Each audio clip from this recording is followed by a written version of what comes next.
देखो सवाल, आजाद बाबू, आजाद इधर देखो क्या सवाल लिखा है हमारा। cos 60 degree into cos 30 degree minus sine 60 degree into sine 30 degree का मान है क्या है, 0, √3/2, 1/2 या 1। ये क्लास 10th के लिए बहुत वेरी वेरी इंपॉर्टेंट सवाल है, क्योंकि सवाल ये बोर्ड एग्जाम में आने का चांस है।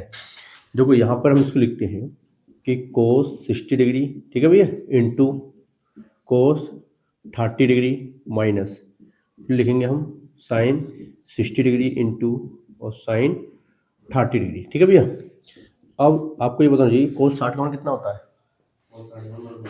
1/2 तालिका में है ना। जो साइन 30 का मान होता है वो cos 60 का मान होता है, ठीक है। काय का साइन है, मल्टीप्लाई का। cos 30 का मान कितना होता है तुम बताओ याद बाबू, √3/2 कितना होता है, √3/2। तालिका याद है ना। हाँ, अगर तालिका सारणी याद नहीं है तो मान आपको ज्ञात नहीं होंगे, ध्यान रखने वाली बात। माइनस और साइन 60 का मान कितना था तुम बताओ, पूरा बोलो, √3/2 और साइन 30 का मान 1/2, ठीक है।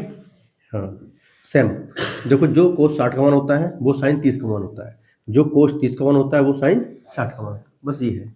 अब यहाँ गुणा में हमेशा आमने सामने की ही मल्टीप्लाई की जाती है, कभी भी इसको ऐसे मत कर देना। कभी सोचो कि यार साइन ये बता रहा है कि ऐसे कर दो और ऐसे कर दो, ऐसे करना रॉन्ग हो जाएगा सवाल। तो √3 की 1 से करेंगे तो बोलो क्या आएगा भैया, √3 आएगा। 2 2 कितना होगा, 4 हो जाएगा, माइनस यहाँ पर भी कितना आएगा भैया, √3 आएगा। 2 2 कितना होगा, 4 आएगा। बोला नहीं किसी को भी। आप बताओ कैसे होगा सवाल आगे। यस, हाँ प्रेमपाल, क्या आंसर आना चाहिए, कैसे होगा सवाल। नो, अब भी मल्टीप्लाई हुई क्या, काय का साइन दिखाई दे रहा है, फिर कैसे होगा आप बताओ। जीरो कैंसिल हो जाएगा। देखो ये पूरा प्लस का है और ये तो यहाँ ही काट दो इसको, है ना, प्लस माइनस कैंसिल, आंसर क्या आ गया, 0। सिंपल सी बात है, ये ऑप्शन राइट जाएगा, ठीक है। स्टेप से करना है।